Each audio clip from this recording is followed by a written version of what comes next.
అపోస్తలుల కార్యములు 11వ అధ్యాయము. అన్యజనులను దేవుని వాక్యం అంగీకరించురని అపోస్తలులను యూదయ యందంతటనున్న సహోదరులను వినిరి. పేతురు యెరూషలేమునకు వచ్చినప్పుడు సున్నతి పొందినవారు, నీవు సున్నతి పొందని వారి యొద్దకు పోయి వారితో కూడా భోజనము చేసితివని అతనితో వాదము పెట్టుకొనిరి. అందుకు పేతురు మొదట నుండి వరుసగా వారికి ఆ సంగతి ఈలాగు వివరించి చెప్పెను. నేను యొప్పే పట్టణములో ప్రార్థన చేయుచుండగా పరవశుడనైతిని. అప్పుడొక దర్శనము నాకు కలిగెను. అది ఏదనగా 4 చెంగులు పట్టి దింపబడిన పెద్ద దుప్పటి వంటి ఒక విధమైన పాత్ర ఆకాశము నుండి దిగి నా యొద్దకు వచ్చెను. దానివైపు నేను తేరిచూచి పరీక్షింపగా భూమి అందుండు చతుష్పాద జంతువులను, అడవి మృగములను, ప్రాకెడు పురుగులను, ఆకాశ పక్షులను నాకు కనబడెను. అప్పుడు పేతురు, నీవు లేచి చంపుకొని తినుమని ఒక శబ్దము నాతో చెప్పుట వింటిని. అందుకు నేను, వద్దు ప్రభువా, నిషిద్ధమైనది అపవిత్రమైనది ఏదియు నా నోట ఎన్నడూను పడలేదని చెప్పగా, రెండవ మారు ఆ శబ్దము ఆకాశము నుండి, దేవుడు పవిత్రము చేసినవి నీవు నిషిద్ధమైనవిగా ఎంచవద్దని ఉత్తరమిచ్చెను. ఈలాగు ముమ్మారు జరిగెను. తరువాత అదంతయు ఆకాశమునకు తిరిగి తీసుకొని పోబడెను. వెంటనే కైసరయ నుండి నా యొద్దకు పంపబడిన 3 మనుషులు మేమున్న ఇంటి యొద్ద నిలిచియుండిరి. అప్పుడు ఆత్మ, నీవు భేదమేమియో చేయక వారితో కూడా వెళ్ళుమని నాకు సెలవిచ్చెను. ఈ 6 సహోదరులు నాతో కూడా వచ్చిరి. మేము కొర్నేలి ఇంట ప్రవేశించితిమి. అప్పుడతడు, నీవు యొప్పేకు మనుషులను పంపి పేతురు అను మారుపేరు గల సీమోనును పిలిపించుము.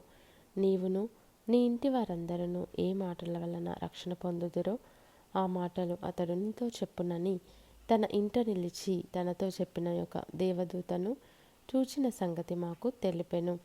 నేను మాట్లాడనారంభించినప్పుడు పరిశుద్ధాత్మ మొదట మన మీదికి దిగిన ప్రకారము వారి మీదికి దిగెను.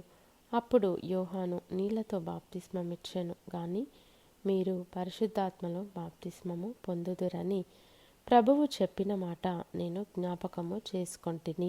కాబట్టి ప్రభువైన యేసు క్రీస్తునందు విశ్వాసముంచిన మనకు అనుగ్రహించినట్టు దేవుడు వారికి కూడా సమాన వరము అనుగ్రహించి ఉండగా దేవుని అడ్డగించుటకు నేను ఏపాటి వాడనని చెప్పెను.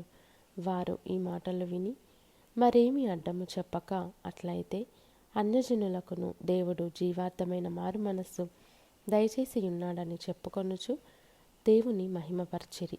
స్టెఫను విషయంలో కలిగిన శ్రమను బట్టి చెదరిపోయిన వారు యూదులకు తప్ప మరి ఎవనికిని వాక్యము బోధింపక ఫేనీకే, కుప్ర, అంతియొకయ ప్రదేశముల వరకు సంచరించిరి.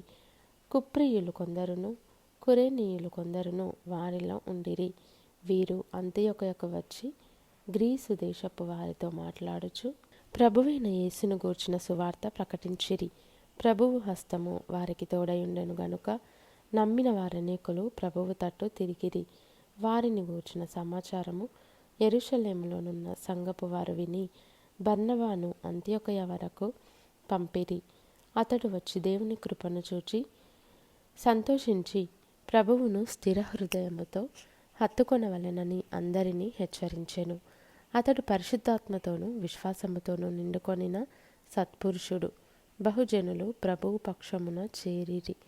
అంతటా అతడు సౌలును వెదకుటకు తార్సునకు వెళ్ళి అతనిని కనుగొని అంతియొకయకు తోడుకొని వచ్చెను. వారు కలిసి 1 సంవత్సరమంతయు సంఘములో ఉండి బహుజనములకు వాక్యమును బోధించిరి. మొట్టమొదట అంతియొకయలో శిష్యులు క్రైస్తవులనబడిరి. ఆ దినములయందు ప్రవక్తలు యెరూషలేము నుండి అంతియొకయకు వచ్చిరి. వారిలో అగబు అను ఒకడు నిలువబడి భూలోకమంతటా గొప్ప కరవు రాబోవచున్నదని ఆత్మ ద్వారా సూచించెను. అది క్లౌదియా చక్రవర్తి కాలం ముందు సంభవించెను. అప్పుడు శిష్యులలో ప్రతివాడును తన తన శక్తి కొలది యూదయలో కాపురమున్న సహోదరులకు సహాయము పంపుటకు నిశ్చయించుకొనెను. అలాగున చేసి బర్నబా, సౌలు అను వారి చేత పెద్దల యొద్దకు దానిని పంపిరి.